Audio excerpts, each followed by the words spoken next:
ఇరుసగూడ corporator గారు అయితే ఉన్నారు, మాట్లాడిద్దాము. మరి ఏ విధంగా అనిపిస్తా ఉంది? ఇదే విధంగా ఓట్ల ఏదైతే ఆధిపత్యం ఉందో చెలాయిస్తే ఖచ్చితంగా నవీన్ యాదవ్ గెలుపు దిశగా వెళ్తున్నారని కూడా చెప్పుకోవచ్చు.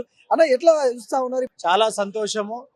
ఇది రేవంత్ రెడ్డి గారి విజయం. ఇది ప్రతిపక్షాలు ఎన్ని అవాస్తవాలు మాట్లాడినా, కేటీఆర్ గారు దిగజారుడు ప్రచారం చేసినా కూడా ప్రజలు, విజ్ఞులు, విద్యావంతులు అందరూ కూడా జూబ్లీహిల్స్లో కాంగ్రెస్ పార్టీకి జై కొడతా ఉన్నారు.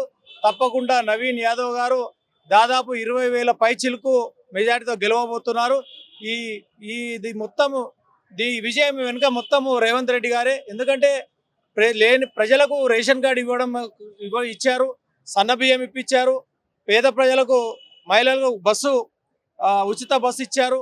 ఇలా హైదరాబాద్ని వరదల నుంచి కాపాడడానికి ఎన్నో ప్రణాళికలు చేశారు. జూబ్లీహిల్స్లో 150 కోట్ల రూపాయలతో అభివృద్ధి పనులను మొదలుపెట్టారు. ఇవన్నీ కూడా ప్రజలు ఆలోచించి ఇంకా 3 సంవత్సరాలు రేవంత్ రెడ్డి ప్రభుత్వం ఉంటుంది కాబట్టి అభివృద్ధి కాంగ్రెస్ పార్టీతోనే జరుగుతుందని చెప్పి ప్రజలు ఈ తీర్పు ఇస్తా ఉన్నారని మేము భావిస్తా ఉన్నాం. అనేక ఆరోపణలు చేశారు మీరు అన్నట్టుగా. రౌడీ ఫ్యామిలీ అన్నారు, ఇంకోటి అన్నారు, కబ్జా కోర్ అన్నారు. ఇలాంటి అన్నిటికి కూడా ఈరోజు సమాధానం చెప్తున్నాను అనుకోవచ్చా?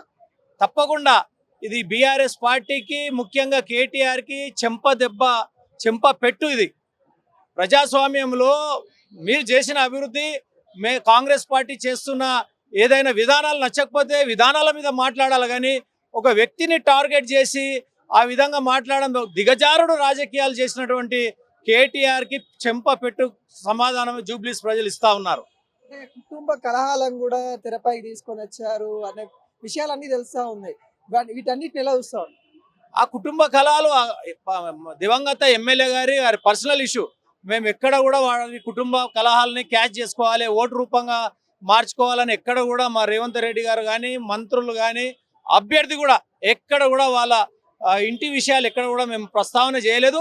మేము చేసే అభివృద్ధి ఏం చేయబోతున్నాం, ప్రతి గల్లీలో రోడ్లు, డ్రైనేజీలు, మంచినీటి సమస్య, మన రేషన్ కార్డులు, తెల్ల బియ్యము, ఇవే చెప్పాం. కానీ వాళ్ళ ఇంట్లో జరుగుతున్న విషయాలు ఎక్కడ కూడా మా అభ్యర్థి కానీ, మా పార్టీ కానీ కూడా ఎక్కడ ప్రచారం చేయలేదు. టీఆర్ఎస్ అభ్యర్థి మాగంటి సునీత గారు మొన్నేమో ఈ ఓట్లను రద్దు చేయాలని వ్యాఖ్యలు చేశారు. ఈ రోజేమో ఉదయాన్నేమో ధీమా వ్యక్తం చేస్తారు, మేమే గెలుస్తున్నామని కూడా ధీమా వ్యక్తం చేస్తారు. లోపలికి వెళ్ళిన పరిస్థితి కనబడుతుంది. ఎట్లా చూస్తా ఉన్నారు? ఇప్పుడు మాగంటి సునీత గారు ఫస్ట్ నుంచి సరే వాళ్ళ ఇంట్లో ఈ విధంగా జరిగిందని చెప్పి ఆమె చాలా బాధతో ఉండే, కానీ లాస్ట్ రోజు ఓడిపోతున్నామని తెలిసిన తర్వాత ప్రెస్టేషన్లో ఆమె ఇంకొక రూపం బయటపడ్డది.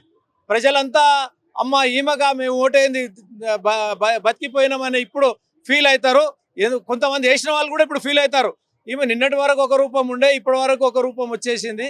కాబట్టి వేసిన ప్రజలు కూడా ఇప్పుడు ఆమె వ్యవహార శైలిని బట్టి ప్రజలు ఇప్పుడు మేము ఓటు వేసిన వాళ్ళు మాత్రం ఎందుకో వేసాము వాళ్ళు ప్రత్యేకపడతారు.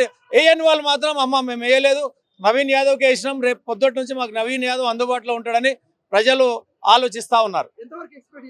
మేము దాదాపు ఈ ట్రెండ్ని బట్టి 25,000 నుంచి 30,000 దాకా మేము మెజారిటీ ఆశిస్తూ ఉన్నాం.